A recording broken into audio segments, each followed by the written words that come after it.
find us on the web at mbradio.us.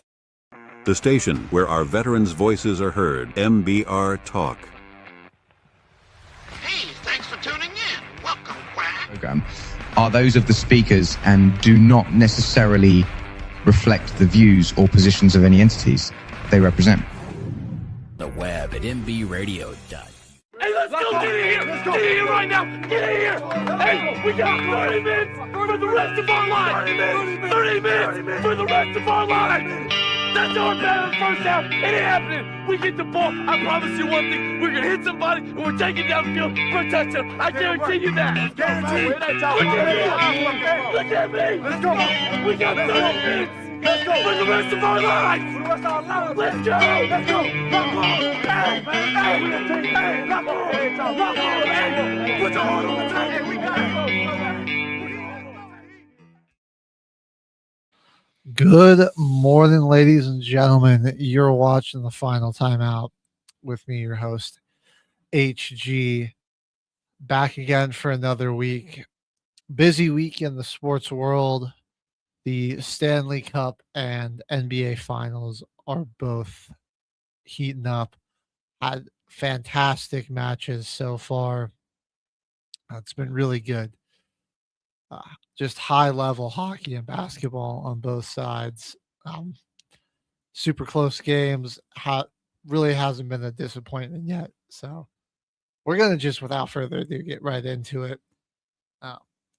And left off with, game one of the Stanley Cup had kicked off. How's the rest of the series gone? Well, it's still been an instant classic. Over here, the game two, a 4-3 victory in overtime for the Carolina Hurricanes. Even in the series back up after they lost game one on their home ice. And it was a very team effort to kind of storm back into this one. They were down 2-0 going into the third period. And, come back, score 3 goals straight just from Mark Stone. To score with barely any time left to go in the third period, force the overtime. But yeah, this was another fantastic game. Carolina, again, really didn't start out all too hot. The turnovers that kind of plagued them and the giveaways that plagued them in game one were definitely there. They gave up some just good breakaway opportunities on their goalie, which is it's a tough ask for him. It's just something uncharacteristic from that defense. But they really got it together though in the third. They were controlling the puck. They weren't giving up any easy opportunities to the goal. It was flowing. They were making a lot of good plays in the offensive zone. Just another instant classic, but the captain, Mark Stone, man, when this team needed him, was able to force overtime, but Seth Jarvis in OT got it done. And the power play goals, man, it was something that Carolina had struggled with this postseason. Wasn't a big issue for him here. 2 power play goals on 4 power play opportunities. They were fit. Yeah, they were much better taking advantage of the penalties in this game here. And a lot of hits, a lot more hits than Vegas. I mean, they were flying to the puck. They were really trying to take control of it. Vegas's defense, though, in this one, I think Carter Hart was still really good. It was just a really bad period for him. He was pretty shut down for most of this game. He had 25 blocked shots for the Golden Knights. So, wasn't like the defense wasn't there, but it fell apart there late in the game. And that's been a little bit of a theme for some teams here. Is it's who can, at least through the first 2 games, it was who can, finish strong. It really wasn't about how you started. It was about how you finished, because been high scoring in every game so far. I mean, this was a 4-3 hockey game. And, one team starts out, is down 2-0 and looking, nothing's working for them through two periods. And then they really turn it on in the third and storm all the way back. So it's been all about the strong finish so far. But game 3, maybe a little bit of a different story. And this is where we saw our first major goaltending change of the series. Freddie Anderson, I mean, it was a disastrous second period. Gave up the 4 goals. Mitch Marner with the hat trick. He was also in on the assist for Thomas Hertl's first goal that got the scoring opened up. Yeah, Marner was on fire in this game. He really, he was just tearing it up. He had 10 shot attempts, 3 goals, 1 assist. Pulling off the hat trick. Fantastic game out of him. And so it's looking pretty bad if you're Carolina, right? You are down 4-0. Coach makes the call. We're pulling Anderson. We're getting Brandon Bussy in there. And that was the right call. Brandon was really good in the third and overtime. Double overtime, actually. This game went to double overtime because Carolina down 4-0 still storms all the way back, ties this thing up, and it was everybody getting involved in it. Jordan Martinook got it started for him in the third. Taylor Hall, Jordan Stahl, and then Andrei Svechnikov with the game tying goal. And yeah, we went to overtime, battled it out there. Really back and forth. We had some absolute heaters that went towards both goalies. Hart and Bussy were making some fantastic saves there in overtime. Then we go to double overtime, and it was a really unfortunate way to end because Theodore gets the shot on goal.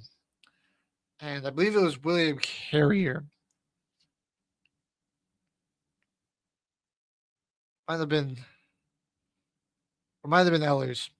But the puck goes behind the net, and you're trying to get it back out in front, and Bussy doesn't see it, kind of falling back, trying to get in position just in case it's still in front of him. And you threw it off of your guy's skate, basically, is what happened there. I think that's what was probably frustrating for Carolina in this game, because they had another one. I think the Carrier might have been the first one here where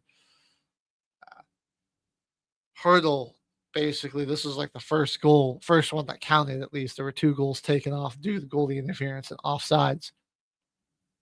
But yeah, there was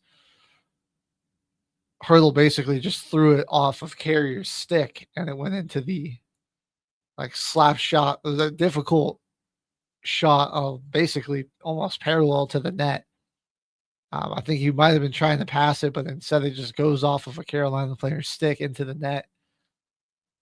Yeah, that second period was all sorts of problems for Carolina. They had 2 more goals that really shouldn't have counted, or that didn't count, that almost did. So, the puck went into the net 6 times, and that, for the Golden Knights, was disastrous. But credit to them for finishing really strong, but I think they just ran out of gas.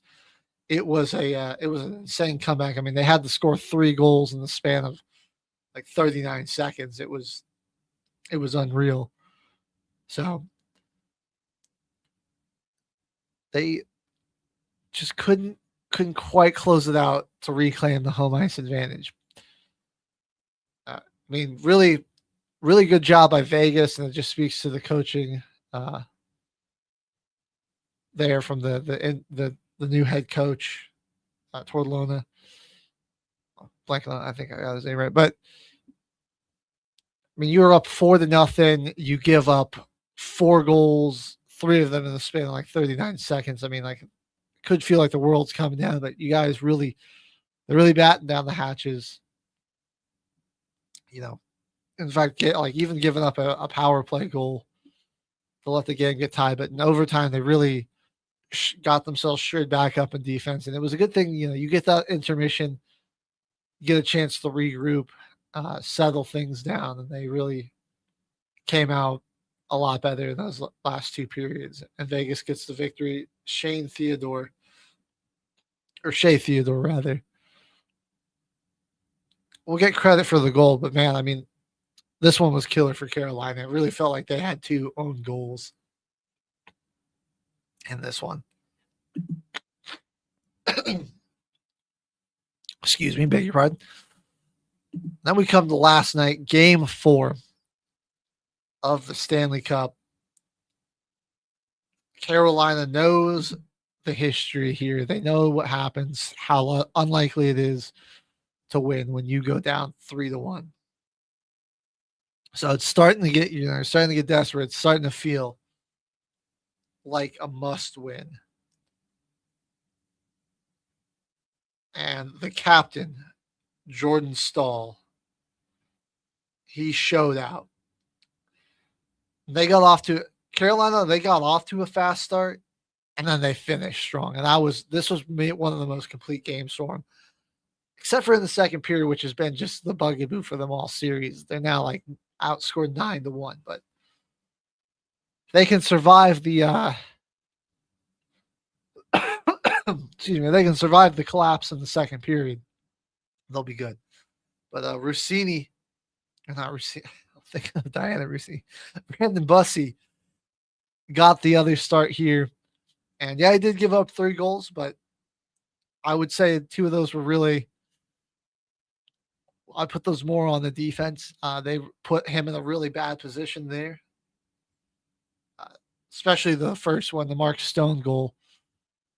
You just can't give a veteran player like that. I mean, just a straight line shot to the goal like that. That's a really tough task. And it was, off of the giveaway. And then the other one was just the William Karlsson goal for Vegas. Just beautifully set up play there. Rasmus Anderson and Marner just set that play up beautifully. And then Howden again had a kind of a breakaway opportunity here. Good cross ice pass. Really, I mean, they fired that thing pretty deep to center ice, and then he got a bit of a breakaway. Again, where it was a tough ask for a goalie when you have a player just barreling down at you like that, especially when it's one of their forwards. But like I said, Carolina, 5 goals of their own to win this, including an empty netter. And besides that, I mean, Bussey had some absolutely fantastic stops. A couple other like breakaway opportunities that he did stop as well. A crucial stop late in the third period too. I mean, if I'm like on the Carolina's head coach, I'm not familiar with the coaches, I apologize. But if I'm Carolina's head coach, I am keeping this. I think Bussey for now, he's my guy going forward. He's definitely my goalie for game 5. We'll see how game 5 goes. But Anderson, it's been really rough for him. And we saw, this is something I saw in that game 1 of that Montreal series where when Carolina's defense wasn't just smothering like it was, and you gave up some, and they were kind of struggling to have that puck control, and they were giving it away, or just giving up some opportunities for teams to get out and in the open ice and skate. Anderson, he really struggled in that game 1 against Montreal, and he's been struggling against that here in the first few games of the Stanley Cup. We saw it get, balloon to the point where he had to get pulled. in Game 3. So, and Bussy was their goalie for a lot of the season too. For him, I think he's the guy for you going forward. He was a lot better. He's just fresher. And if this cup's kind of not going the way anyone thought, because these two teams seem to be really great defensive teams. You didn't think it'd be as high scoring as it was, but it's been the highest scoring Stanley Cup in at least 45 years. So, yeah, Bussy's got to be your guy going forward if I'm Carolina. He was really good in this one. Then we got to talk about Jordan Staal, man, the captain. Another fantastic performance. He's got a goal in every game of this Stanley Cup so far. He's got 5 with the 2 that he had last night. Guy was great. And one of them, I mean, Seth Jarvis did a fantastic job off of a blocked attempt, regaining control of the puck. I mean, first of all, it was like a fantastic save by Carter Hart with Jarvis flying right towards him. It didn't give up after his shot got blocked. He got it back and took advantage. I mean, he pulled like the entire Vegas defense towards him. And then he gets it back over to Ehlers. Ehlers is able to flick it to Staal, and Staal had to kind of dive to get this puck just past the pad of Hart before he could get over there and close off the crease. That was probably the best goal of the night for either team, and that was like a huge one for Carolina because they really felt confident. I mean, they were like they believed they were going to win that game after that goal. So it was that the captain just laying out there. I mean, 3 of their top guys just combining for a fantastic play to close it out. And then the puck was bounced on their way because, Ehlers on what looked to be just a clearing move to get the puck out of their zone, empty net. Vegas is trying to tie it back up. It's 4-3. Just throws it off the board, like basically just throws it up the boards, and the way it bounces off and angles in towards that empty net to go up 5-3. Yeah, it was things were going their way last night. So series is even back up. It's heading to Carolina. We're going to get to at least the game 6. Kane's got home ice back. Been a fantastic series. I couldn't tell you which. I mean, I think it's honestly going to go to 7. I wouldn't be shocked if each team, that wins on the road again too, and we're going back to Carolina for a game 7. I mean, it's just been full of chaos. It's super, just great action all the time. It's super high scoring. It's like a lot of high level play too. I mean, it's just, they're flying around, their passions there. These are 2 very experienced teams. So it's like nobody's getting rattled. One team throws a haymaker early and the other team just comes right back and throws another one. Who knows where this is going to go? I mean, I still think it's maybe a 50-50 split. I'm going to lean. I'm leaning slightly more towards the Hurricanes. I think the goaltender change could be the move in this series. Yeah, I mean, Hart's been good, but he's had a lot of nice saves, but he's also given up 4 or more goals in every game this series. So I don't know. No indication that Vegas doesn't want to go away from him. He's still going to, so as far as I know, he's still going to be the goalie for the Golden Knights tomorrow night back in Carolina. I think though, Hurricanes really, their goaltending was a lot better. Game in the period that we've seen out of Bussy, he's really been a lot better. And I would say that really he's only given up 3 goals, which are the 3 he gave up in this one. That overtime, the double overtime goal, I can't really put that on him because it gets behind you and like your guy basically throws it off of your skate, you know. There's a lot of traffic in front of you. You're just trying to get set. You're trying to make sure you can locate the puck. You have no idea it gets behind you. And I mean, that was a bad move there. You can't just have that. You can't have that happen in a Stanley Cup final. I mean, in any game, really. So, that was just an unfortunate way for him to give up his first goal of this series. But I'm going to lean towards Carolina closing this thing out in 7, just because I like the goaltending change. We'll see. We'll see if Hart stays in there. There might be a goal. I would say I wouldn't be surprised if we see a goaltending change tomorrow night if he's really struggling. I'm not expecting anything to stop though. The chaos, the action of this one. I'm expecting, another game where each team's 3-4 goals apiece. Going to be crazy. Maybe we'll probably have at least one more overtime game in there. If you're not watching the Stanley Cup, you're missing out. It's great action. It's been just fantastic. We've just been blessed with some really great sports. All right, well, I'm going to go ahead and send this on our first music break. When I come back, we're going to dive into the NBA Finals. Again, another fantastic series there. A lot of high-level basketball there, so I can't wait to dive in and talk about it with y'all. So stay with me. You're watching the Final Timeout here on Military Broadcast Radio, powered by Work Simple.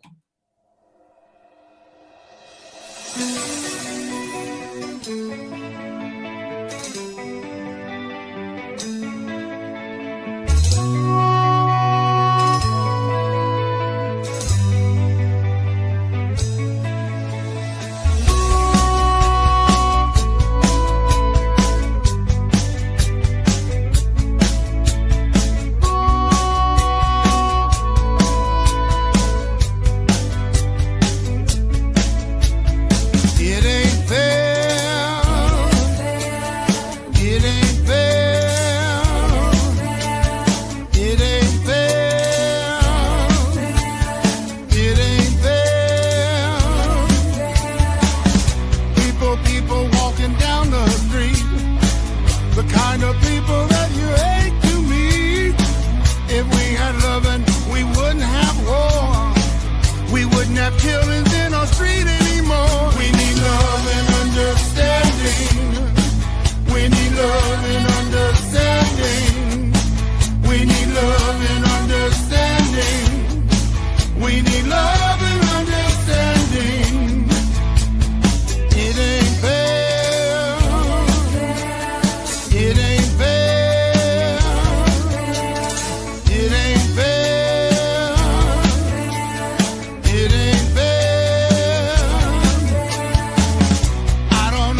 It ain't fair.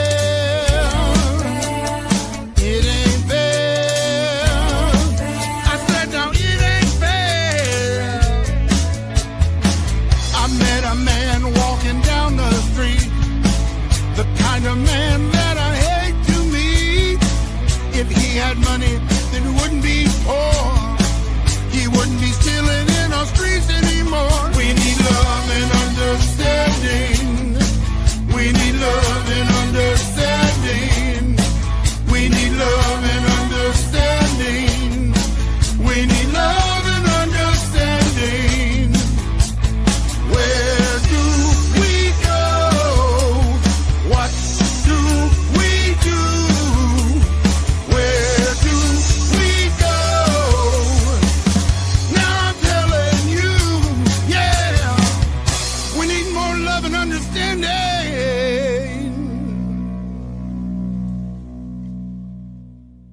The station where our veterans' voices are heard. MBR Talk. Hey folks, thanks for tuning in. You're giving veterans a voice today. Powered by Work Simple, where we simplify your mission. Find us on the web at mbradio.us. The station where our veterans' voices are heard. MBR Talk. Hey, thanks for tuning in. Welcome, Quack. Program are those of the speakers and do not necessarily reflect the views or positions of any entities they represent. The web at mbradio.us.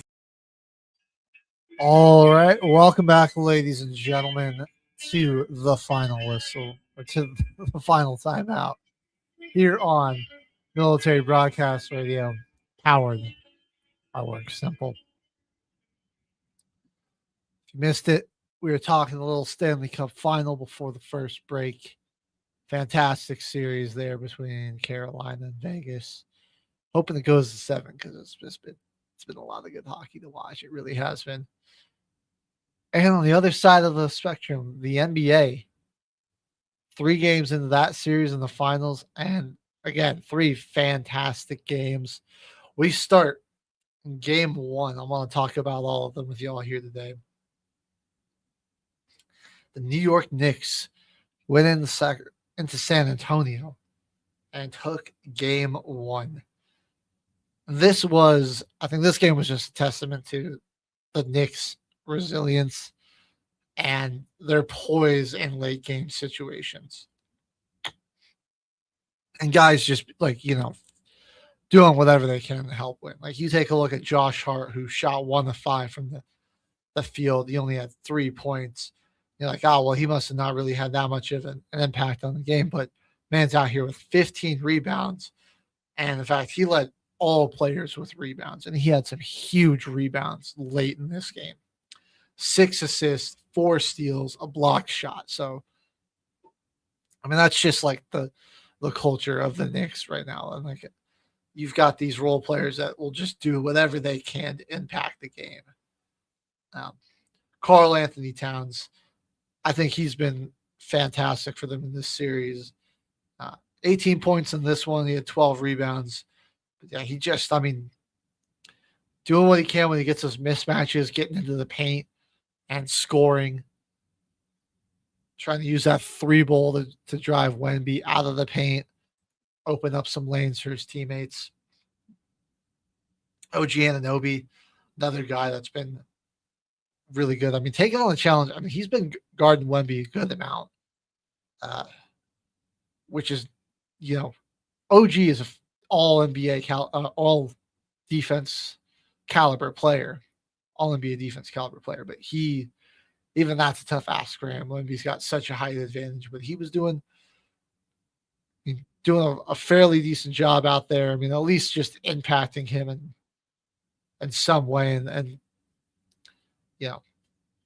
making Wemby have to think and work a little harder. And then, Cat was there also to help defend a little bit too. So it was a good scheme there. Knicks recorded a good amount of steals, had several blocked shots as well. Landry Shamet was sneaky off the bench, man. His 3-point shooting, especially late in this one, was crucial. And that helped the Knicks secure a 105-95 win. Some things I did like that I saw out of the Spurs despite the loss. Wemby didn't shoot all too great, but he was aggressive, got himself to the line 13 times, still blocked 3 shots.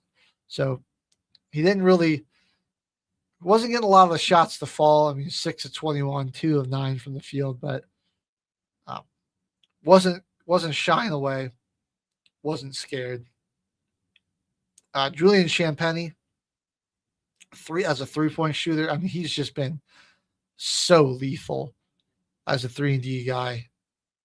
16 points in this one, but also he's doing like some other dirty work. Blocked a shot, 10 rebounds.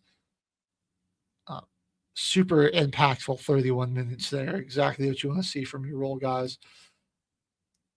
Something that was surprising to me, man.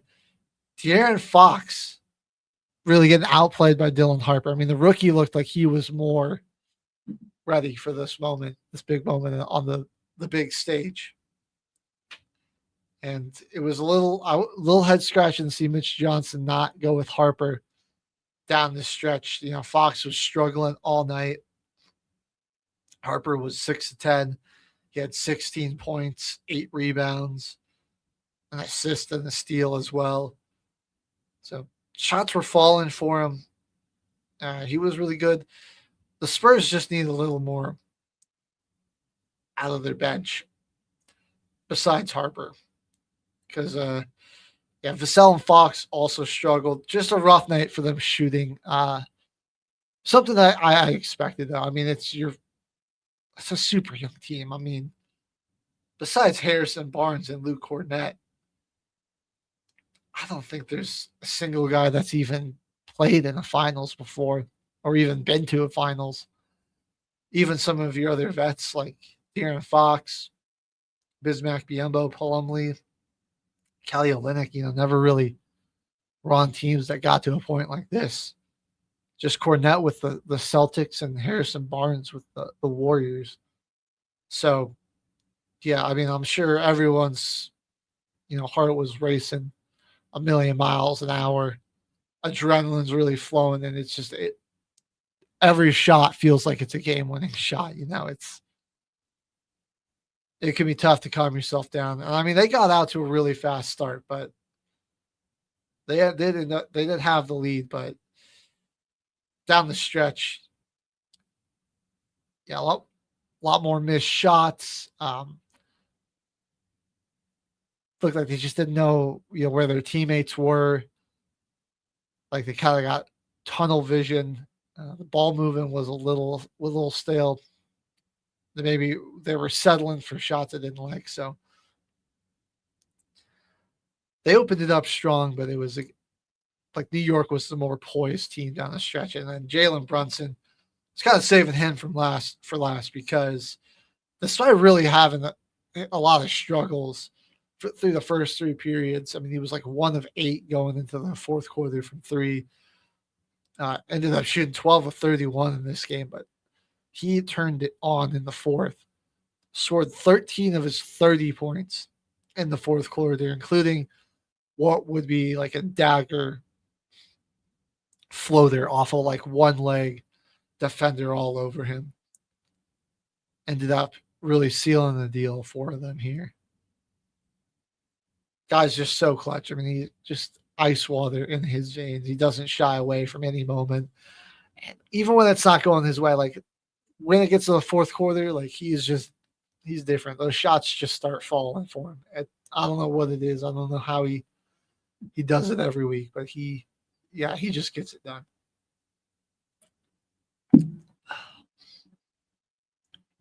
We're going to go on to game 2, though. Much closer game, decided by 1 point in this one. But the Knicks come away again, scoring 105 in back-to-back games to get the victory here.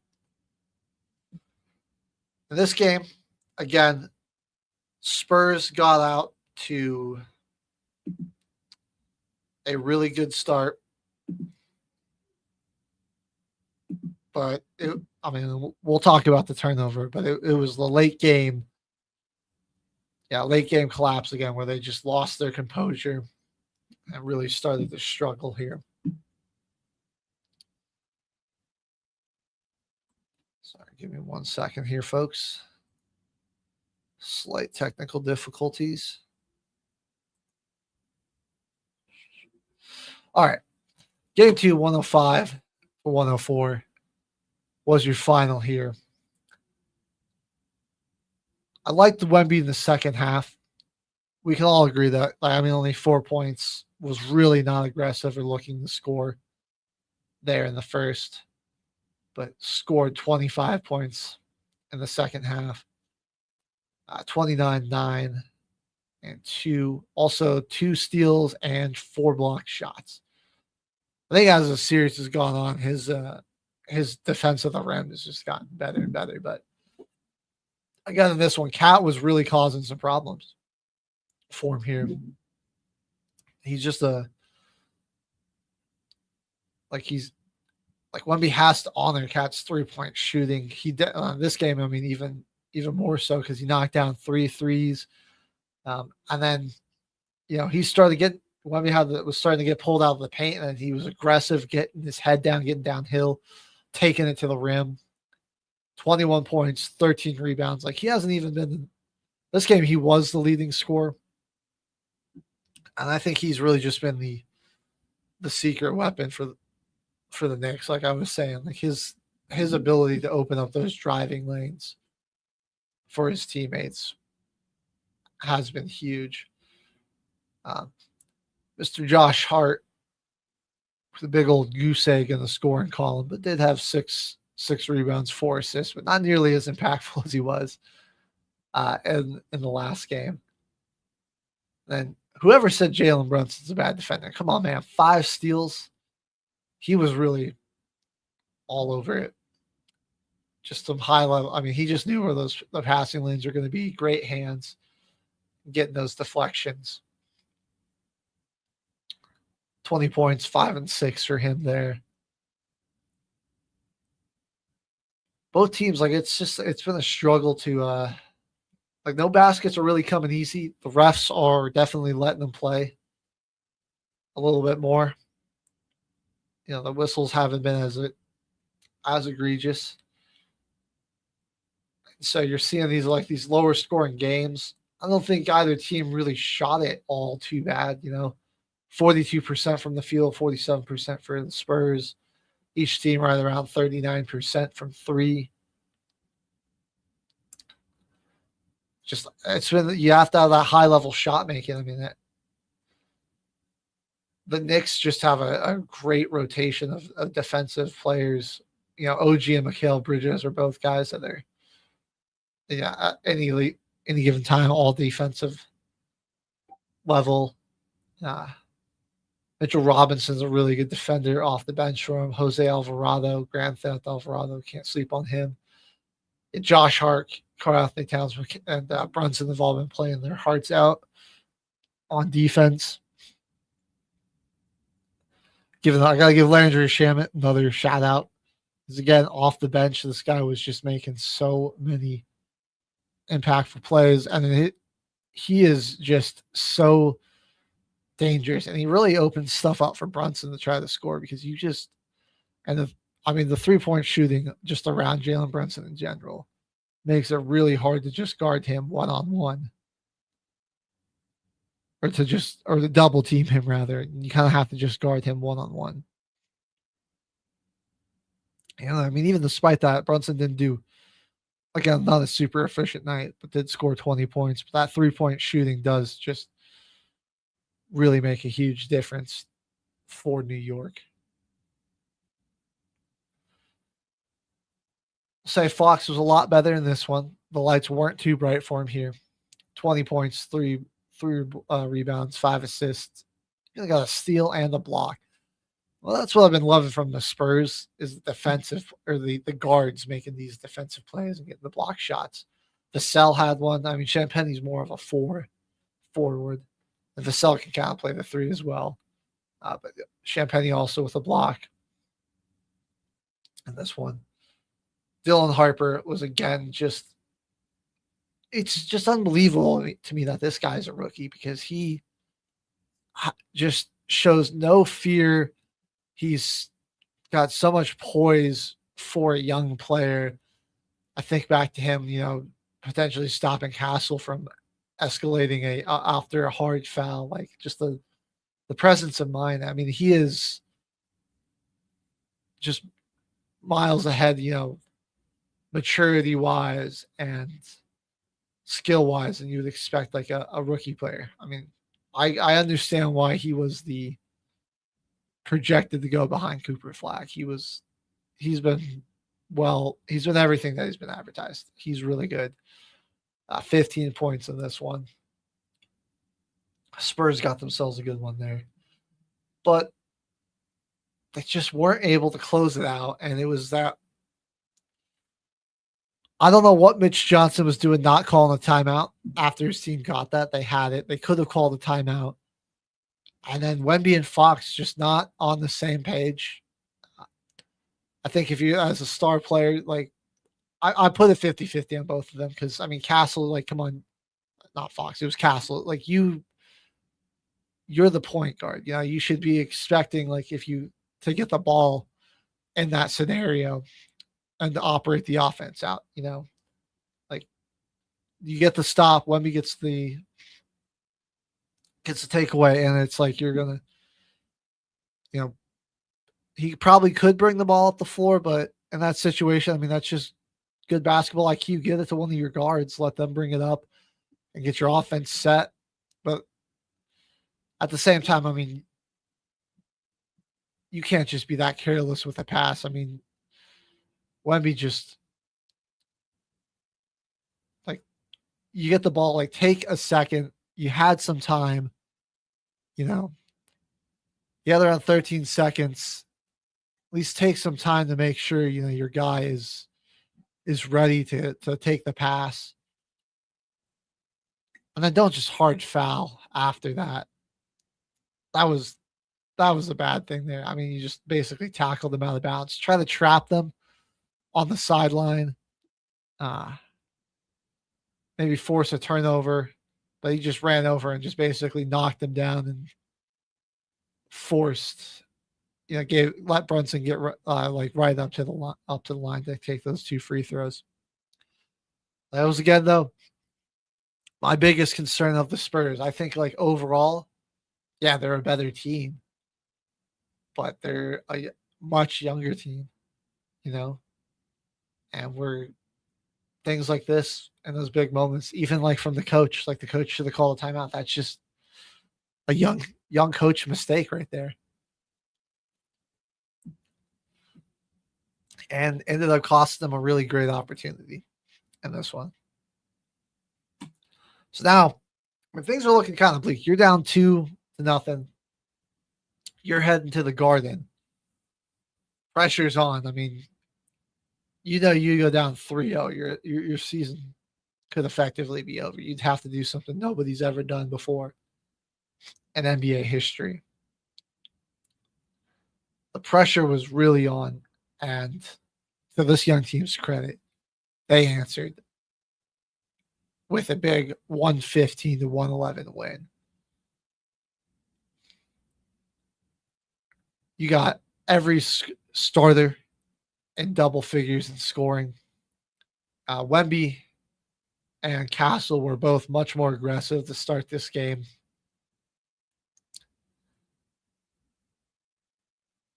Both shot the ball really efficiently. And, you had guys like Harper and Fox weren't as efficient, but were still aggressive, looking to shoot.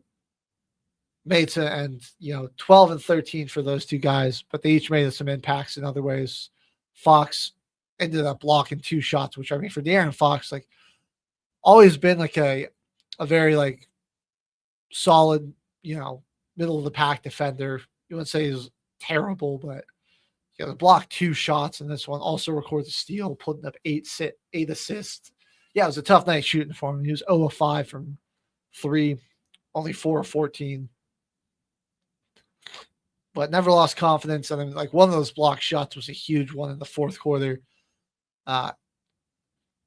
to stifle what could have been a really easy possession for the Knicks and give them a quick 2 points. So just the effort out there was fantastic.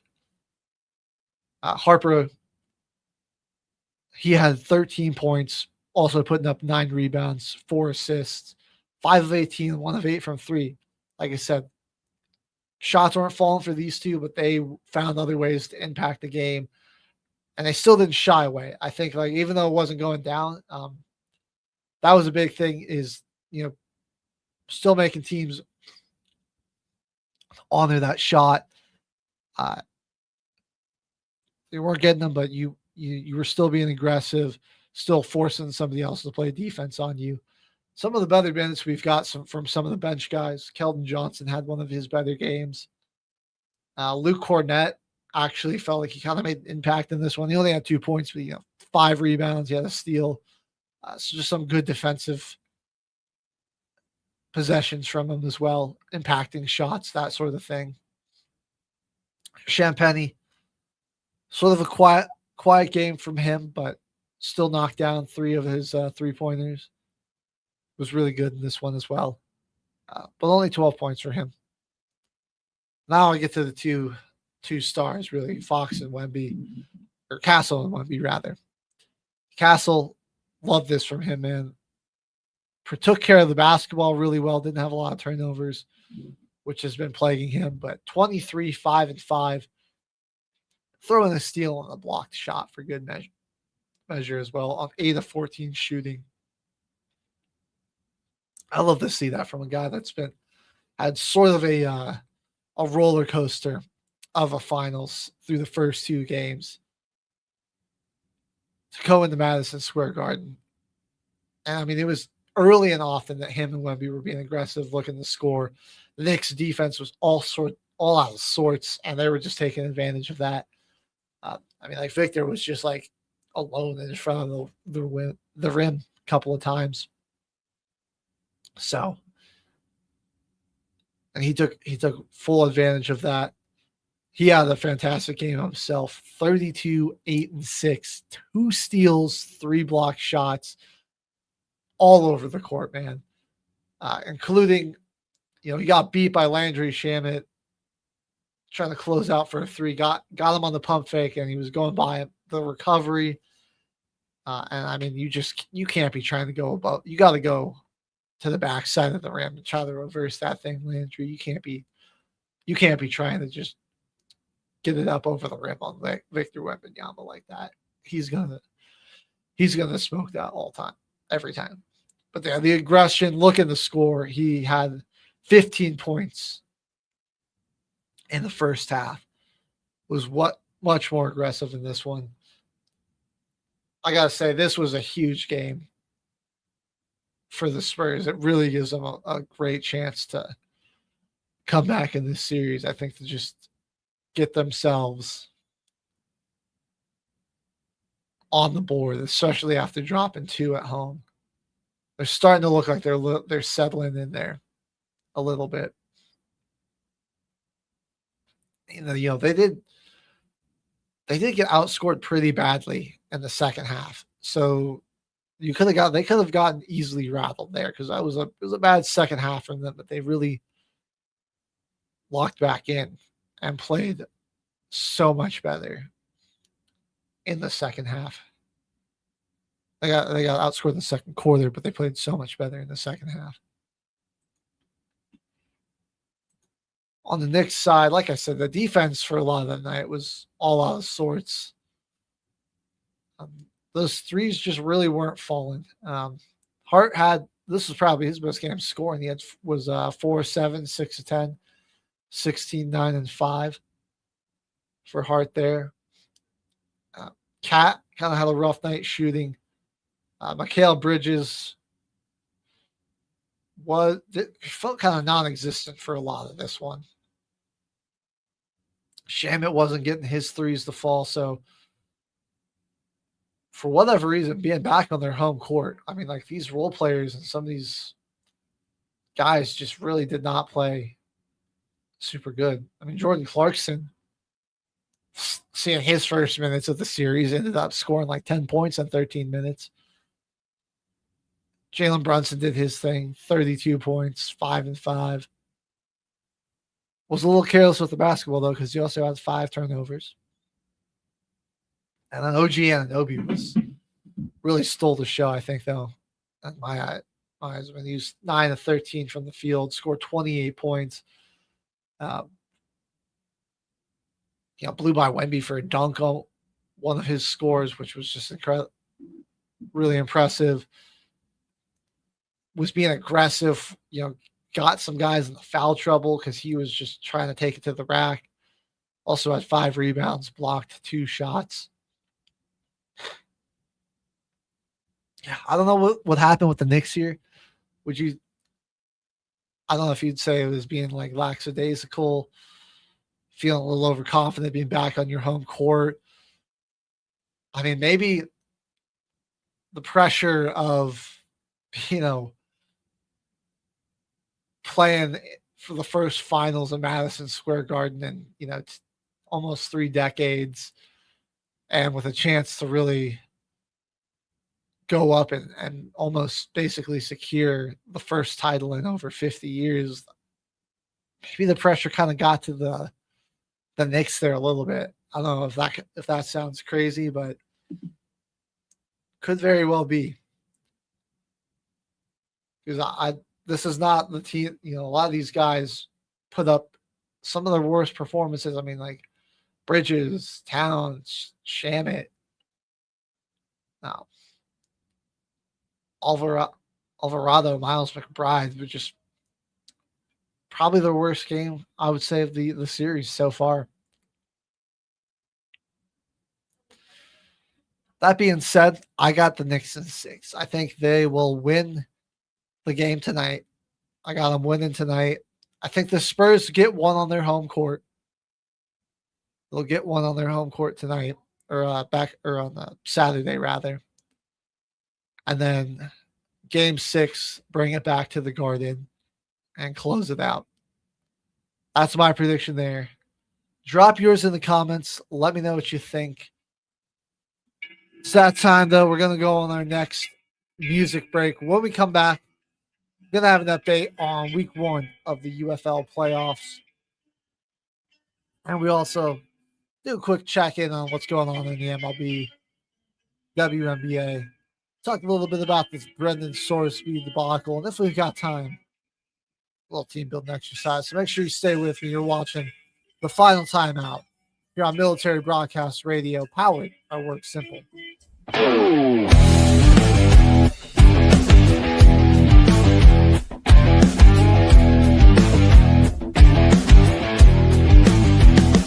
On the front lines we stand, side by side, with courage and strength that we won't let slide. Through the chaos, our hearts beat as one. Each brother's a soldier, into battle we run. When the shots ring out, we won't back down. In the silence of loss, we'll wear our crown. We are soldiers, brothers in arms. Through fire and fury, we weather the storms.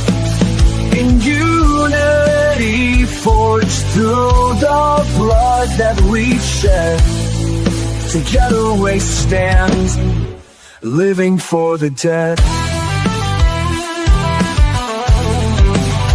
Each step we take, through the mud and the pain, memories linger like the echoes of rain. We fight for the fallen, our spirit won't break. In honor we carry their names in our wake. Though the cost is high, our bonds grow tight. In the darkest of hours we'll shine our light.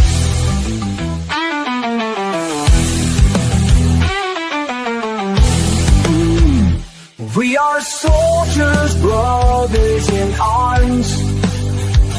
Through fire and fury, we weather the storms. In unity, forged through the blood that we've shed. Together we stand, living for the day. With every heartbeat, we carry their name. In the brotherhood force, we'll never be the same.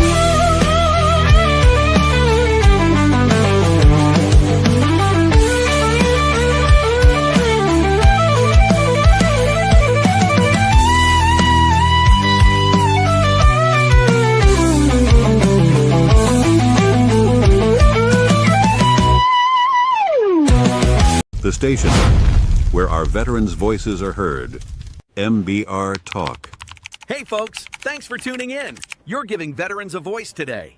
Powered by WorkSimple, where we simplify your mission. Find us on the web at mbradio.us. The station where our veterans' voices are heard. MBR Talk. Hey, thanks for tuning in. Welcome, Quack. Program are those of the speakers and do not necessarily reflect the views or positions of any entities they represent. The web at mbradio.us. Welcome back, ladies and gentlemen. You're watching The Final Timeout here on Military Broadcast Radio. I am your host, HG. My keyboard appears to be busted. Not an issue, though. When we left off, yeah, we're talking about the NBA Finals a little bit. We had some more playoffs over the weekend, though. And that was the UFL playoffs. Two teams remain looking to get the United Bowl, but we went into the weekend with probably the favorite, the Orlando Storm, getting shocked by the upset, or getting upset by the defending champs, the DC Defenders, who will be going back to the United Bowl to defend their title. And like I said, Jack Plummer, who has been really good all year, had probably his worst game of the season. It doesn't look too bad on paper. 15 and 28, 226, one touchdown, one interception. A lot of that came late, though. I mean, this offense of the Storm looked very anemic. Couldn't really do anything for a lot of the game. I mean, they were struggling pretty hard.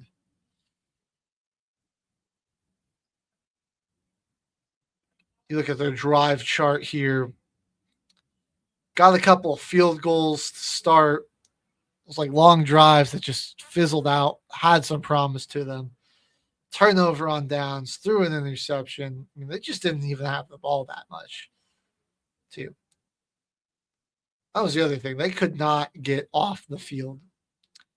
Some of these drives for the DC, there isn't one that's less than 6 plays. I mean, these DC just marched the ball up and down the field for the most part. An 11-play drive, an 8-play drive, 8-play drive, 11-play drive, 7-play drive, 6-play drive, 7-play drive, 7-play drive, 9-play drive. Where they ended up, the 9-play drive, end of the game, just ran out the clock. It's turnover on downs, but it's just 4th down with 3 seconds left. They just dropped back on the shotgun and hucked that thing out of bounds. And the defenders are getting on, though, at the right time. The offense was super in control. The defense was flying to the football. Very opportunistic. One of the interception for Plummer I hated because I was already coworker was trying to say it's on their receivers because it hit him in the hands. And yes, it did, but you got to think of the context. You're throwing a check down into the flat. Why are you throwing the ball the ball's up here, kind of behind the receiver's head? I don't know if you've ever run a check down route, run a flat route, where it's supposed to be just checked down. That's a pretty routine throw for a quarterback. Yeah, he had a little pressure on him. But if you're a receiver, you're just expecting that ball right here. You're not expecting your quarterback to put a bunch of air on that, especially the Chris Rowland. Love Chris Rowland, but he's not that tall of a guy.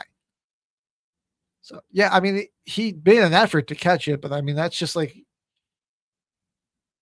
the way where the ball's placed and where you're running. You've got to contort and kind of get back to such a weird way when it shouldn't be. Just shouldn't be that behind you and above you. Ends up getting tipped and intercepted, and the defenders would end up scoring off of that. And DC missing Jordan Tam, dealing with an injury still. Jason Bean, man, stepping up and playing really well. Not the most accurate day, but 233 and 1 touchdown. Around 54% completion percentage. Not terrible. Add 40 more yards on the ground to really just add to that dominant rushing attack. That was a huge reason for the success here. Something that was maybe the one thing that was a little worrying for me about Orlando was their inability to run the football.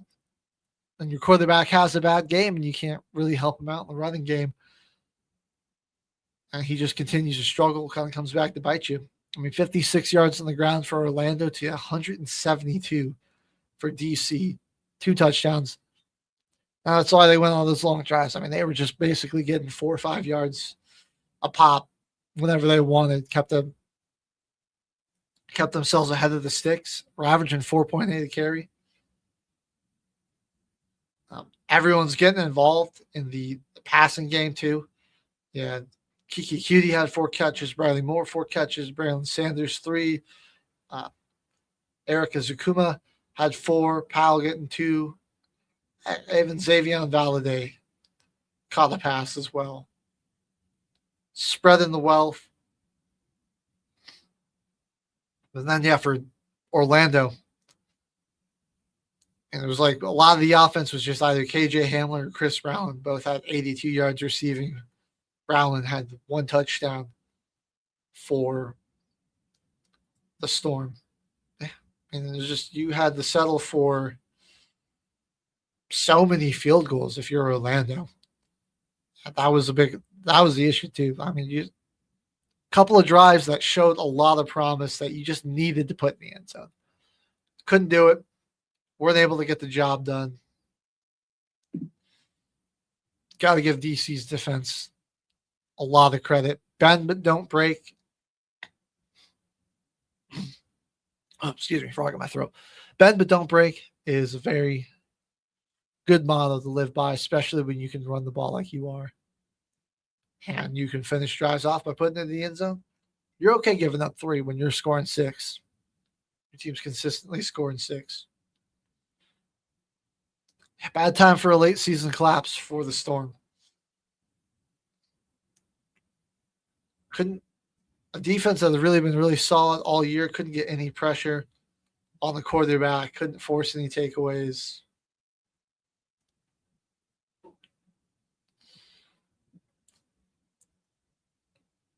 Yeah, that's the risk of playing only one game, man.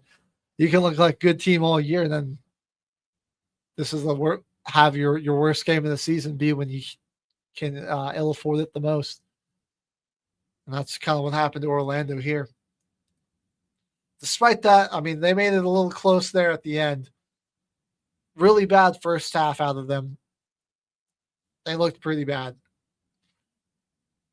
Some things were starting to click, starting to get it together there in the second half. But by then, I think DC had just put too much of a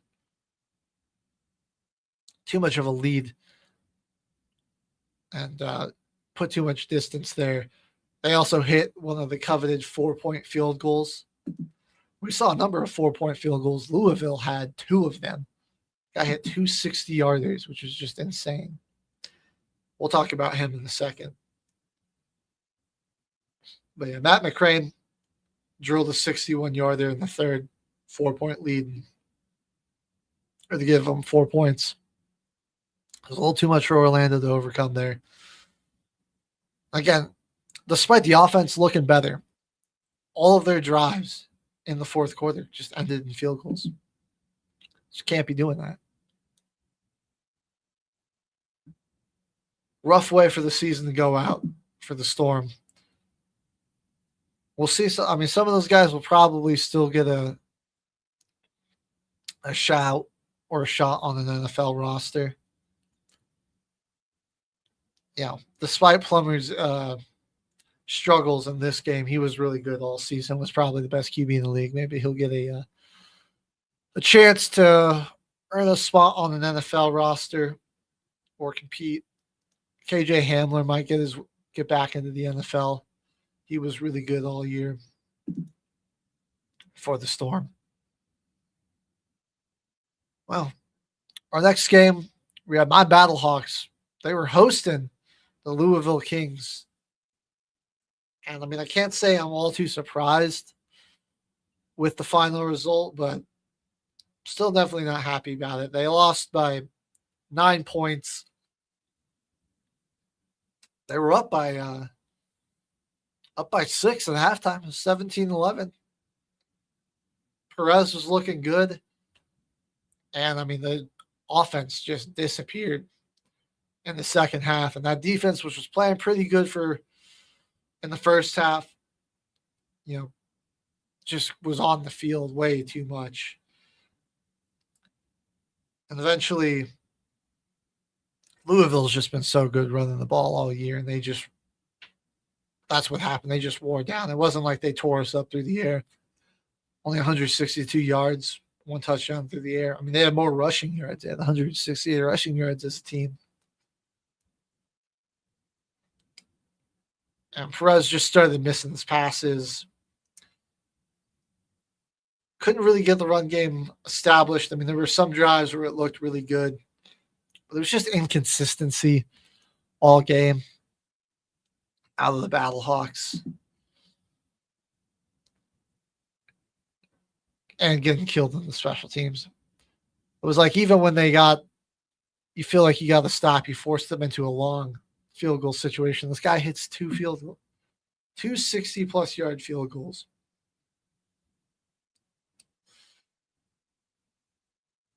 Just unreal. Yeah. Or really killed us early. We had a 12-play drive and in the field goal. You'd love to see that one end in 6. Did get a 10-play drive after that, the touchdown. A couple of long drives for the Battlehawks, but 2 12-play drives in this game. One ends in a field goal, one ends in an interception, and you lose the game. It was a game-losing interception there. Yeah. Turned a couple of downs, and you got it over the 50, and then just the drive fell apart.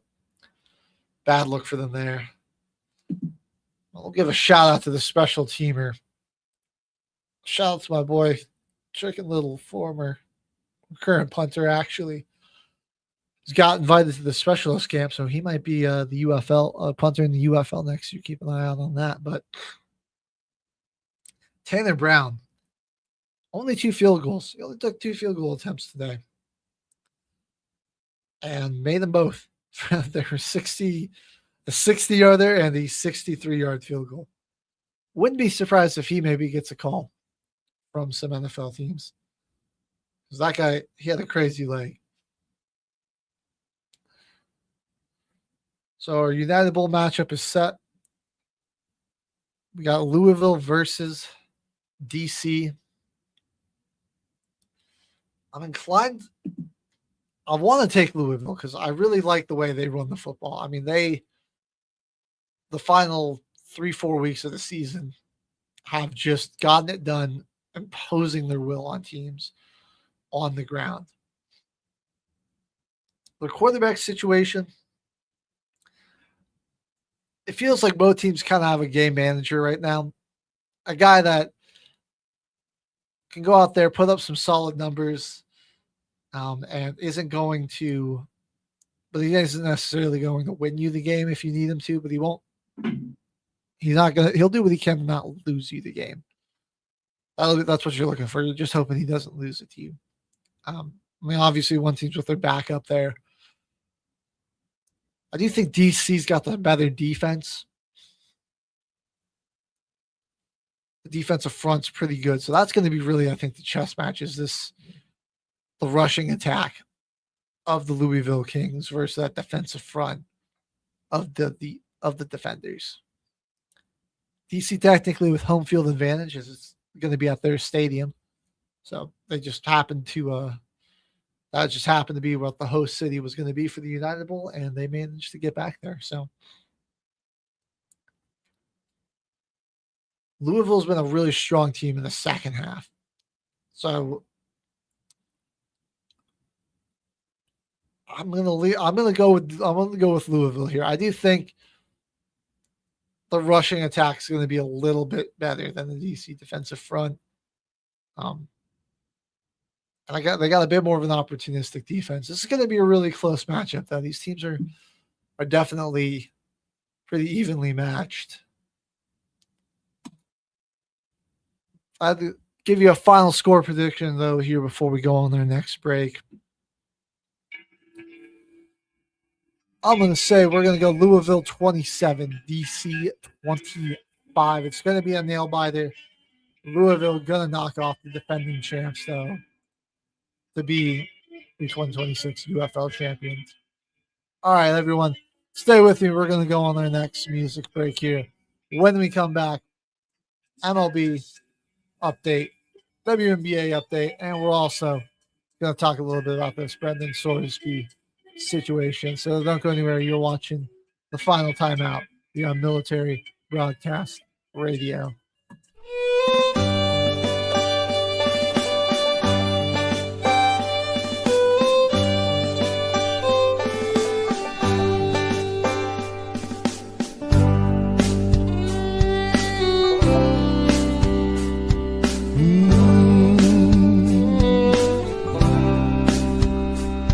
We're living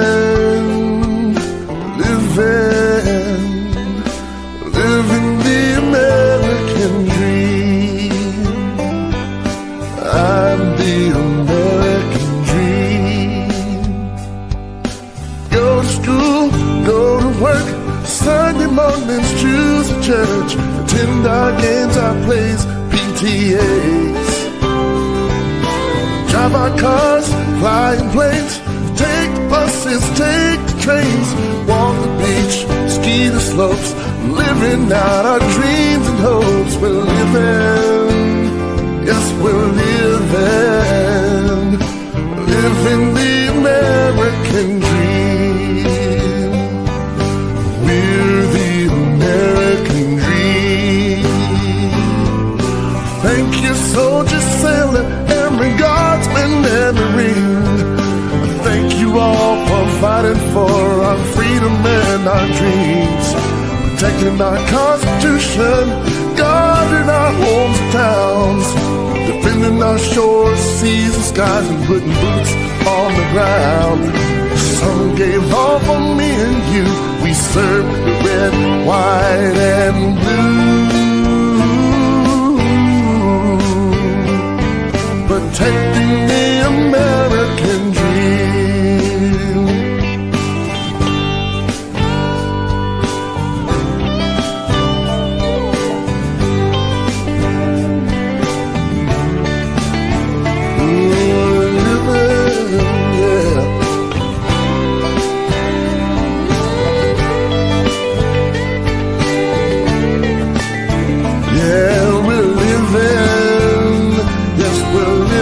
Thanks to you, living the American dream.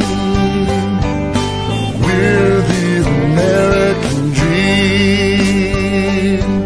The world's become a smaller place, many creeds and one big race, staking our claim to the Creator.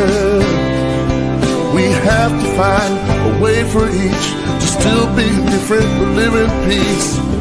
Till then, we must protect ourselves, 'cause we're living, yes, we're living the American dream.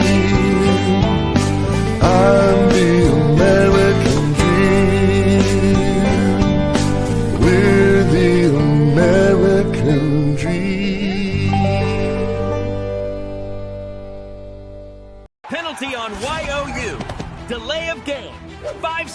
before the show. But hey, thanks for watching. The station where our veterans' voices are heard. MBR Talk. Find us on the web at mbradio.us. Welcome back, ladies and gentlemen. It's the final timeout. I'm HG. We're here in the Work Simple Studios for MBR. Good Wednesday of talking sports. We got through all the playoffs. But we got some regular season stuff. Regular season action for some other leagues here, including the MLB. I want to just highlight this one game that happened on Monday night. Absolutely nightmare game to be a pitcher or a pitching coach. God, you're just throwing whoever you can out there and hoping something works. Kyle Harris, the starting pitcher for the Brewers, with an ERA of 8. Jeffrey Springs, he's starting pitcher for the Athletics, an ERA of 5. It's a 15-14 ball game that went 12 innings. I mean, absolutely just bonkers. It really wasn't like too terrible, except for a couple innings. The Athletics with 6 runs in the third after they gave up 3. All the other things were most of them were the typical like 0-0, 1-1, 1-0, 2-1, stuff like that. Brewers score 2 at the top of the 9th to tie it up. Force extra innings. We go to the 10th, and then each team scores 4 runs. Then it's a 0-0 game in the 11th. Then you got the Brewers getting the final run and winning it in the 12th after getting 3 outs and stopping the Athletics. So, yeah, pretty crazy game. If you like a lot of the runs in baseball, this was for you. Recommend going back and watching that. Let's see. We had 7 home runs for the Athletics, 4 for the Brewers. Some big stat lines. First baseman, Andrew Vaughn. 1 run scored. He had 4 hits, 4 RBIs, and a home run. Bowers, the right fielder, 2 hits, scored the run, 3 RBIs, had a home run himself. Will Contreras, 3 runs, 3 RBIs, a home run, got walked 2. On the other side, some of the just big stat lines. Shea Langoliers, I think he was probably the best, or one of the best for the A's, man. 2 runs, 2 RBIs. He had a homer. Nick Kurtz, 2 home runs for him, 3 RBIs. Ended up scoring 3 runs himself. Soderstrom, the left fielder for the A's, man. 3 hits, got 4 RBIs, 2 home runs, got walked twice. Did all this in 4 at-bats. So didn't get up to the plate as much as some other people, but man, it was action from him every time he did. Just got an update on some of the craziness that was going on in the MLB. Taking a look over here at our standings. And the Yankees and the Rays are still kind of battling for first place. But the Yankees have not been really good against teams above 500. They did get a solid victory the other night against the Guardians. Then they won again, a 7-5 victory that went extra innings. Then they got another 3-2 victory. So they could potentially have a good series sweep against a really good team. The Guardians 37-32. They've been pretty good. AL West still just looking like the battle of mid here. The Mariners, only team above 500 at 36-32. White Sox, I'm loving to see it, man. Shout out Jimmy Covers, the White Sox, 35-31. Not too far off the heels of the Cleveland Guardians. Firmly in the wild card race right now. I mean, there are a lot of teams in the American League this year that look very good and very solid. I'm not really, if I was a betting man, I probably wouldn't put any money on anybody in the AL. But the White Sox would really be a fun team in the postseason. Let's take a look at what some of the things they're doing. They just recently beat the Braves. Got another game tonight against them here. So they're batting leaders. Chase Meredith hitting 274. Got Murakami's been really good this year. He's been a lot of fun. At 378 on base percentage. He's also got 20 home runs. You've got Colson Montegoy, Miguel Vargas, each with 16 homers. Those guys also have a ton of RBIs. 41 for Murakami. Vargas 43, 38 for Montgomery. Getting some good stuff from some of their pitchers as well. White Sox have been a fun little team. Yeah. I'm all for the Chicago White Sox making it to the postseason, especially after the past two seasons that they had. And some of their guys, I mean, Jimmy Covers will tell you, some of their guys are probably going to get just traded away because that's what they do.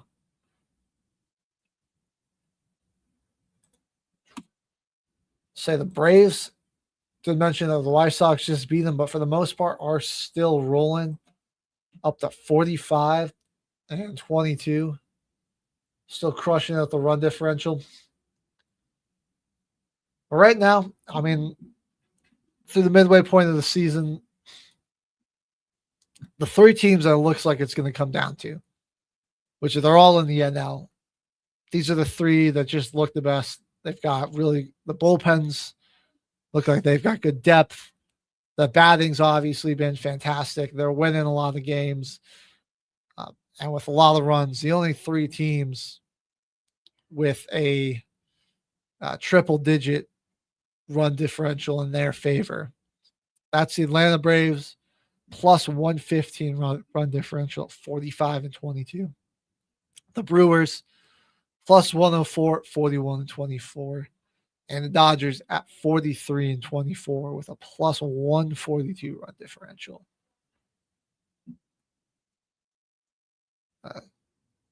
Dodgers had a game last night against the Pirates.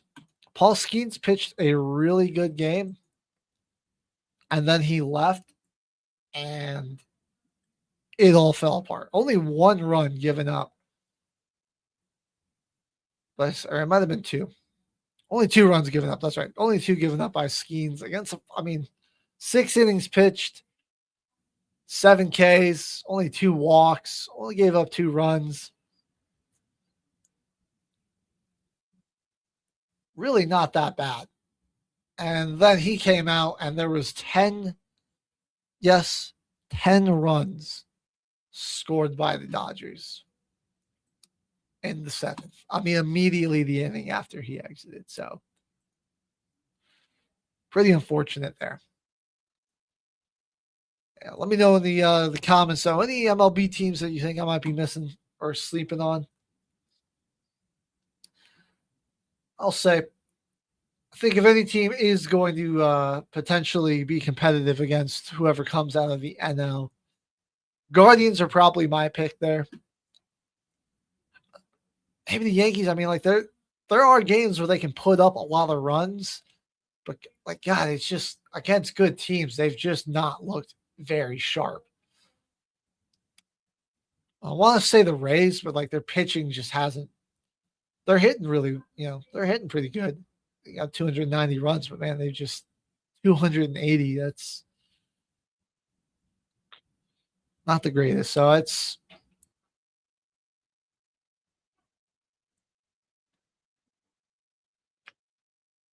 I don't know.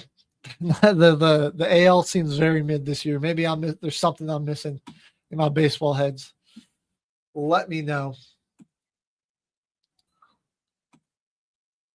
Another league that's kicked off, man. The WNBA. Haven't been able to catch a ton of this, but we've been busy with the NHL and NBA finals. But there's been some really good performances, and some teams are really looking really off to some hot starts, including the Minnesota Lynx, who haven't had Nafisa Collier for a lot of the season. They are still first place in the league at 10-2. The Aces have been really good at 8-4. I love Minnesota. Olivia Miles has just immediately come in and been an impact player right away. All of the new teams in the league, the Portland Fire, Toronto Temple, both middle of the pack fringe playoff teams. I mean, if the season ended today, the Tempo would be the 8th seed. Now, only a couple of teams are really kind of separating themselves from the pack at the moment. The Lynx they're got a +9 differential, scoring differential right now. They're undefeated on the road too, which is really impressive. They're 9-1. In their last 10 games, they've won 8 straight.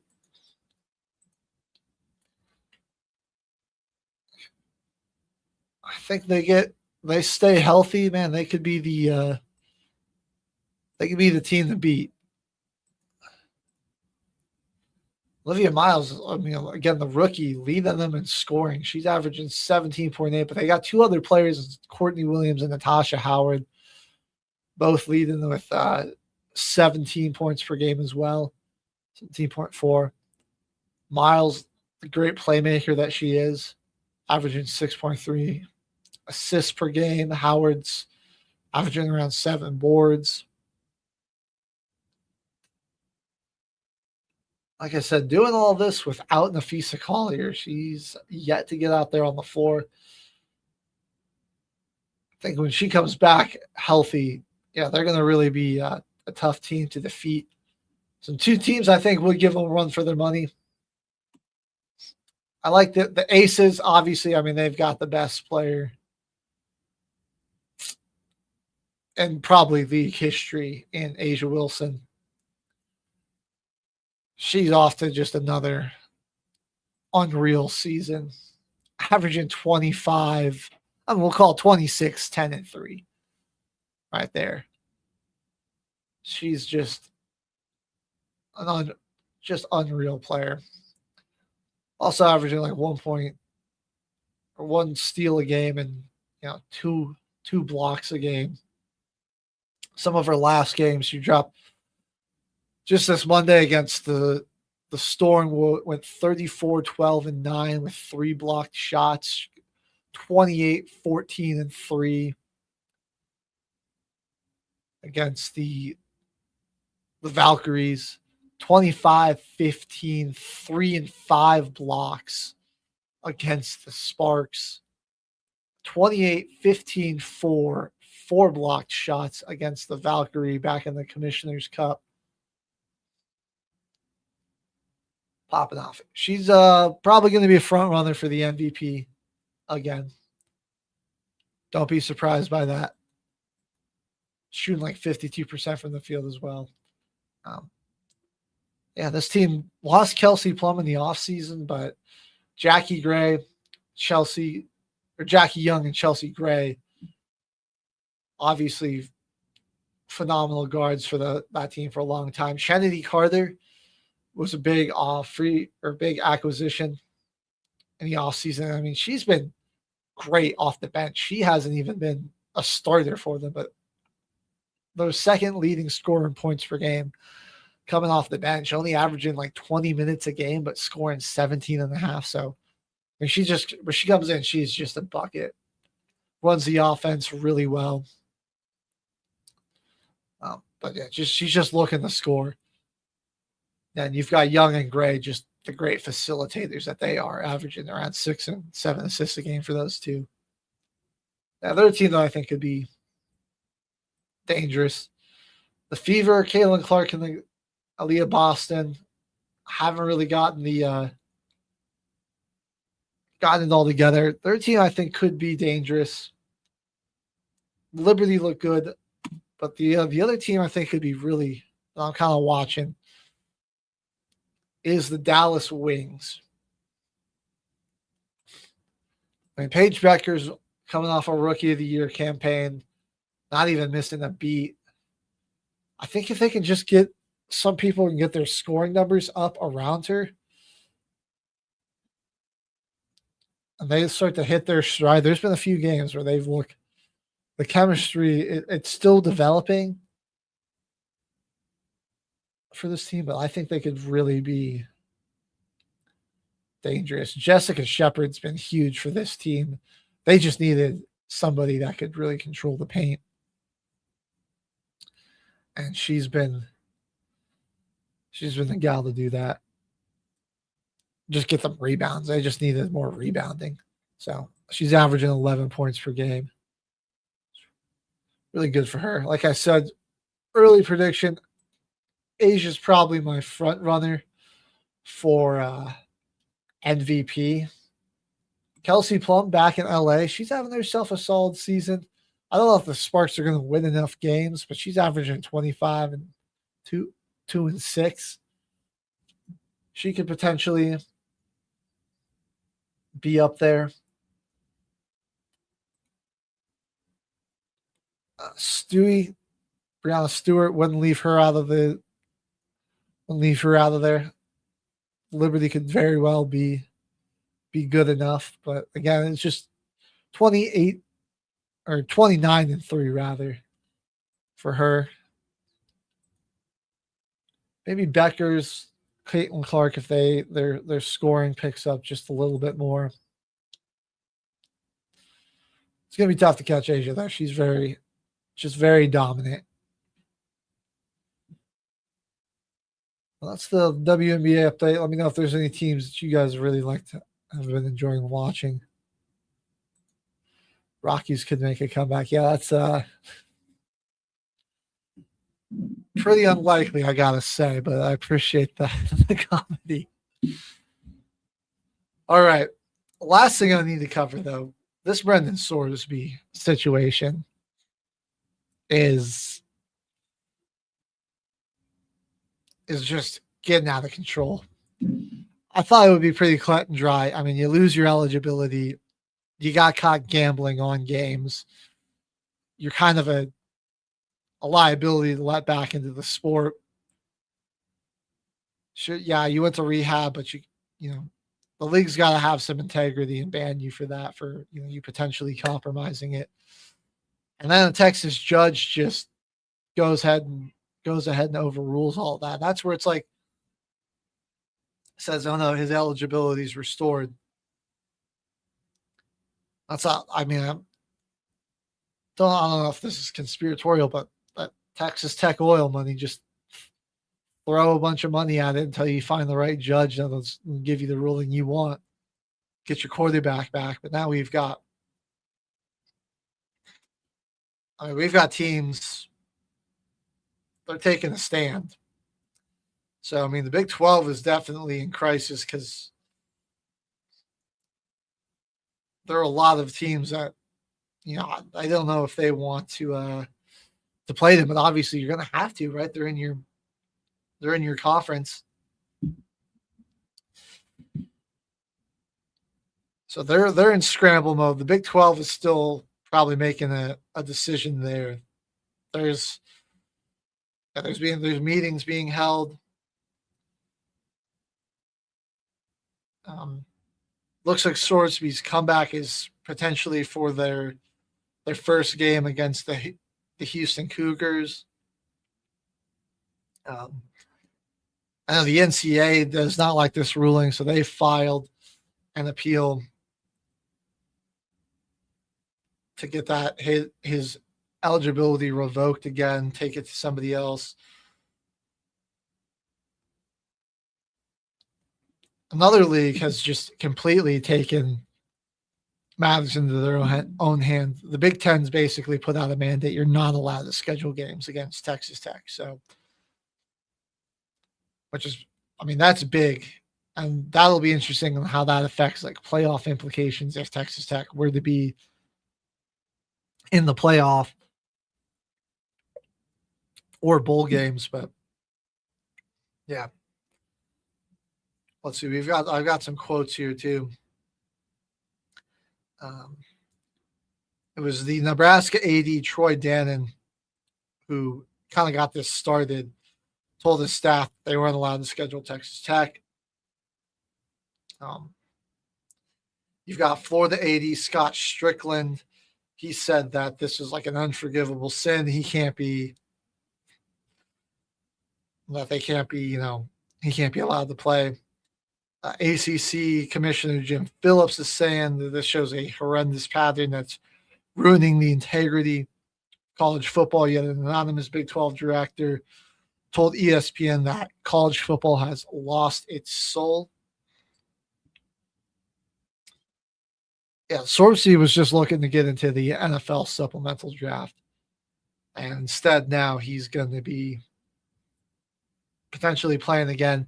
This saga is far from over, and it's really unfortunate that this is kind of what's overshadowing a lot of college sports right now. I would say almost all. Like this is what the big scandal is. This is what everyone's really talking about when you talk college sports. Because I mean, my opinion on the matter, he shouldn't be allowed to play. I mean, he was betting on, well over 40 games while he was at Indiana. That's all that he disclosed. We don't even know if that's maybe the whole official number. Would he have even, would we even know about this if he hadn't gotten caught? Definitely not. And then, I mean, it's just like to get his eligibility reinstated, like, if this wasn't Texas Tech, that has incredibly deep pockets, like if this is like a guy from like James Madison, Troy, like the University of Louisiana Monroe, New Mexico, like, or I don't know, like, is he getting reinstated? Or if it's like somewhere up north, like a school, like even if it is a power conference school like Washington, like is there like a judge that's up there that's going to just like throw away and just disregard the ruling of the NCAA and just kind of like, it's for the school, like just disregard that and kind of throw away the integrity of the game. I'd love to know some other people's thoughts on this matter. I don't think Sorsby should be allowed to play. Like, yeah, I mean, it sucks for Texas Tech, but this is just a bad precedent to set for people, especially with sports gambling becoming more widely available. Like DraftKings is now available in all 50 states. It sucks for the kid, but like I like.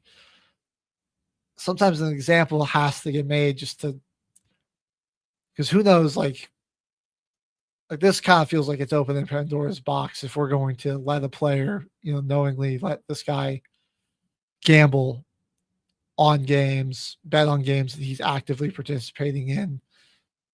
And then, the NCAA can make one ruling and then the college can just find a judge that's willing to give them the ruling they want and just completely overrule ride that. And this is going to just create chaos for so many teams in the Big 12, teams scheduling non-conference games. It's good. I mean, it's just bad for the players. I mean, now they're all, because of one guy, I mean, they're all going to be caught up in so much drama because of this. Love to know what other people's thoughts are, but I think it's a bad call by this judge in Texas. I don't know the guy's name, but should not have overruled the NCAA. Ban should have been permanent. You know, we're far from this is far from over. We're going to see how this goes. I mean, for some of these players, like if Texas Tech is in the playoff again, or I mean, they'll probably be good enough to at least make a bowl game. It's like for some of these guys, like, what are you supposed to do? Like, you just, like, what if your team's like, no, we're canceling the match against Tech. We're not playing this. Like, you're just missing these opportunities. So a lot of these people, a lot of these players, their last opportunity to really play football on a high level because of this, you know, one guy's decision. I don't like it. Think it's bad, definitely bad for the sport. Could be opening Pandora's box. All right, stay with me. We're going to go on one final music break. When we return, I'm going to give a shot at 82and0.com. If you don't know what that is, you'll find out after the break. We're going to see if we can go 82-0, but stay with me.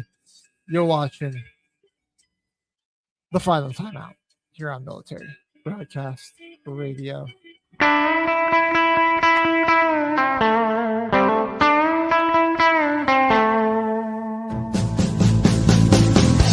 a little crazy, and I haven't had much time. It gets me the more you're on my mind. Thought of you and the things you do got me spinning. Never thought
The station where our veterans' voices are heard.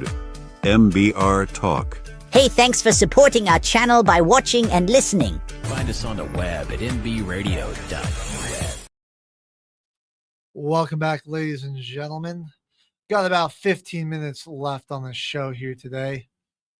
So we're going to go ahead and do a fun little challenge. We haven't done this in a while, but it's the return. Just me, but we're doing team building exercise.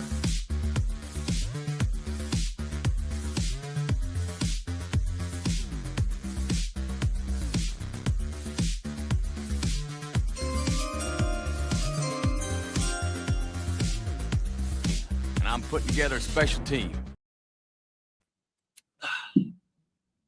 Alrighty. Here we are. We're back with team building exercise. And I found a fun little site I thought we'd try out today. It's called 8210.com. You can spin. You get a random team and a random decade. And you select players based off of their averages of that decade, trying to construct a roster that could go 82-0. I think it's heavily influenced and calculated by the PRA of their statistics. You get one team respin, one decade respin. Got to put together a starting five. So we're going to just go ahead, hit our first spin, get the San Antonio Spurs of the 2000s. So here we go. We're going to start building our team. From what I've seen on this, I like to try to fill the power forward and shooting guard first if I can, if I got somebody really good there, because it does feel like some of the positions where there aren't the best options. Tim Duncan, that's an easy one. We're going to just throw him in there at power forward. Pretty solid start there. We get the Miami Heat of the 90s. Could take Alonzo Mourning, throw him out of their center there. But with this, I mean, it's worth the risk. We're going to respin the era. And we got the 80s. So now we're going to have to waste our team respin because the Heat in the 80s is absolutely abysmal. Want to try to get LeBron there. He's very good for this game mode. But fortunately, no dice. But we do get Larry Bird. We're going to go ahead and put him in our small forward position. Go ahead and give it our next spin here.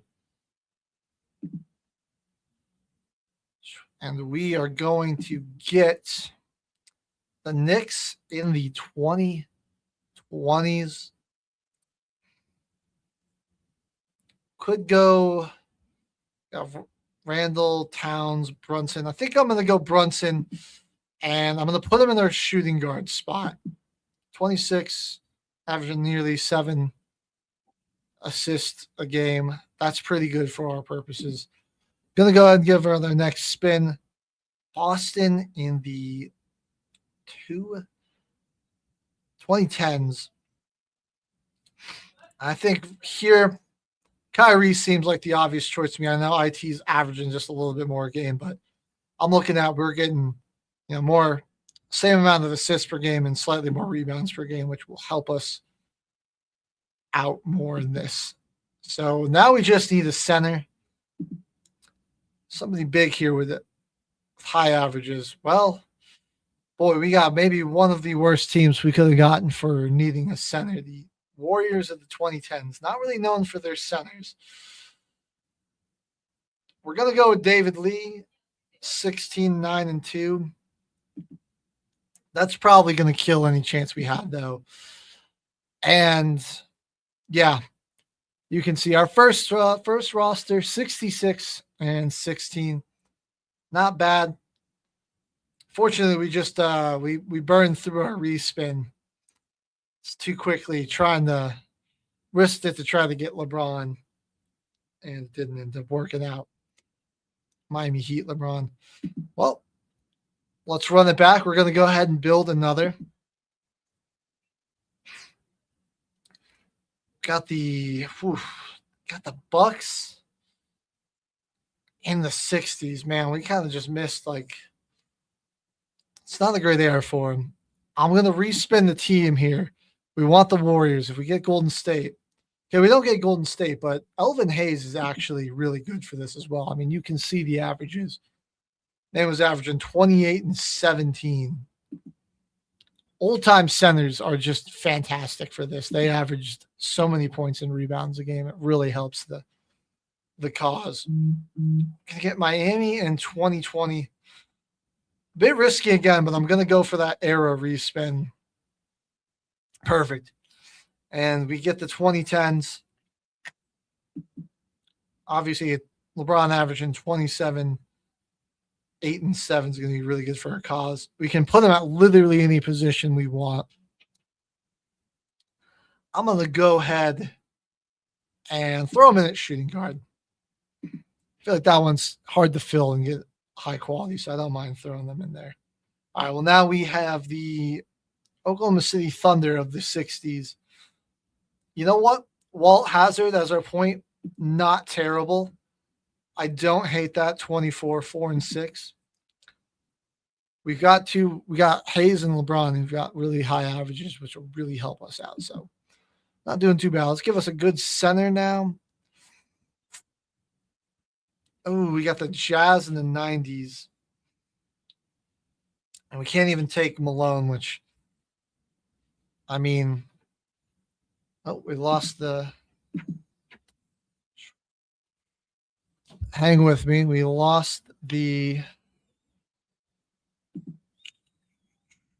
screen. I'll tell you what's going on though. So for this Jazz pick, man, we need a small forward or a center. Oh God, my best option. I got to go with Thurl Bailey, who's only averaging 11, 4 and 5. That's going to probably kill our run here, unfortunately. Final spin. We got the Timberwolves of the 2020s. I'll go ahead and throw Karl Anthony Towns in there. Well, it got off to a really good start, but we're now that finished 64 and 18. Unfortunately, we're going to go ahead and build another one. Trying to get the screen share reconnected. Bear with me. Not sure what's H, do we have more batteries for this keyboard? One of the batteries is missing. It fell out. Double A or triple? All right. Well, still trying to get that reconnected.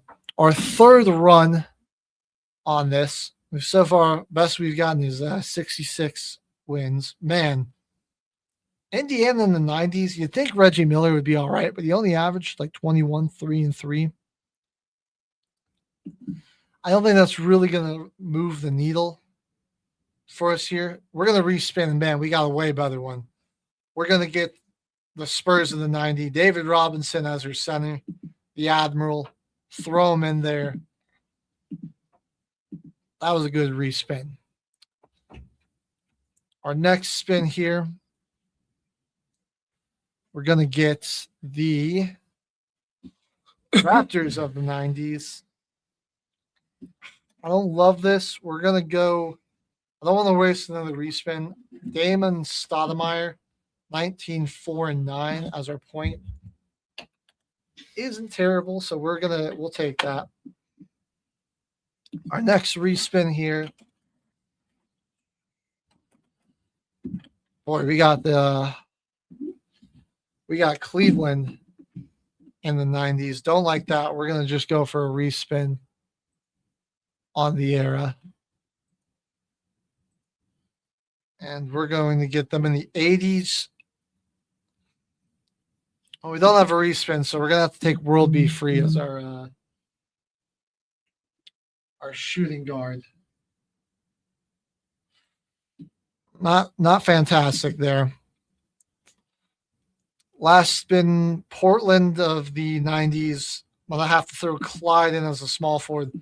This one's just gone up downhill so fast. It's a disastrous run. And then we get Atlanta of the 2000s.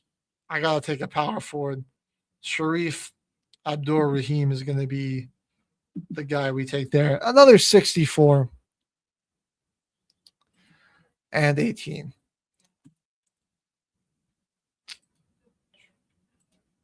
All right. Now that I've got some new batteries on our keyboard, here we go. I can put the stream back up for you. We're doing classic for now, where you get to see the averages. We're going to try to go 82-0 on classic, and then we beat that. We'll go try to go 82-0 with the stats hidden. All right, but back to it. Our next respin here. Orlando of 2000s. Tracy McGrady as our shooting guard. Yeah, I don't hate that. We'll go ahead and take him. Give our next spin here. We get Miami in the 80s and like, ugh. That's where we go for the Arrow respin because that's bad. Got them in the 90s. I don't want to waste the team respin. We're going to throw Alonzo Mourning and then there's our power forward. Next spin here. Well, we can't. All right, we can't take him. So that's honestly, that's nice because I don't like to have Karl Malone on these teams. Carlos Boozer is going to probably have to be our center. That's looking like our best option there. Points per game a little too low for Derwin Williams. Next spin here. Oh, man. Washington of the 90s. Not terrible. I like Bernard King as our small forward. We'll keep our team respin in case we need it for this. I think 25, 5 and 5 is pretty solid to throw in there for the small forward. This one might be our best team yet. Portland of the 80s. We need a point guard. We're going to respin this, try to get a better team for the 80s. We get Detroit.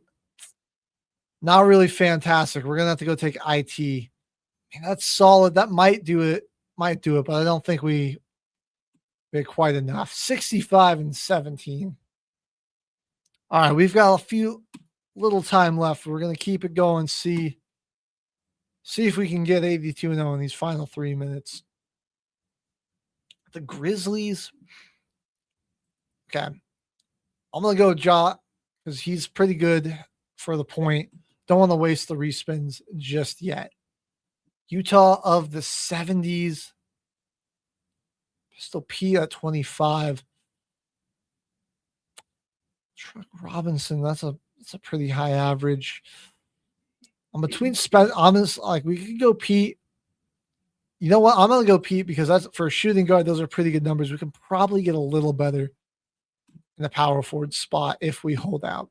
Front court's done. Next spin, we're gonna get the Pistons of the 2010s. Not loving this. I'm going to respin our team for the 2010s. Going to get Minnesota instead. Could go Cat here. Honestly, Kevin Love for a little less, but more rebounds and slightly higher on the assists. I think that's the move. I'm going to throw him in as our 4. We need a center and a small forward. We get OKC of the 2010s. And we're going to go ahead and hit Kevin Durant. Throw him in there at our small forward. On our next spin here, we're going to get Portland of the 2000s. Boy, that's rough, man. We don't have a team respin, so we're going to need to just respin the era, see if we can get something a little better. The 2010s. LaMarcus Aldridge as our center. Can this do it? Nope. All right. Well, we failed to go 82-0. Again, we're still at the mercy of the wheel, but thank you so much for watching another edition of the Final Timeout here on Military Broadcast Radio, powered by Work Simple. Until next time, I'm HG, signing off. Ladies and gentlemen, thank you for tuning in to Military Broadcast Radio. As we wrap up today's show, we want to remind you that the podcast of today's episode will be available right after we go off the air. So if you missed any part of the show or want to listen again, be sure to check it out. And remember, We're here to support and honor our veterans. Your stories and experiences matter, and we are committed to giving you a platform to share them. That's right. We're here to give our veterans a voice. So don't forget to catch the podcast and stay connected with us. Giving our veterans a voice.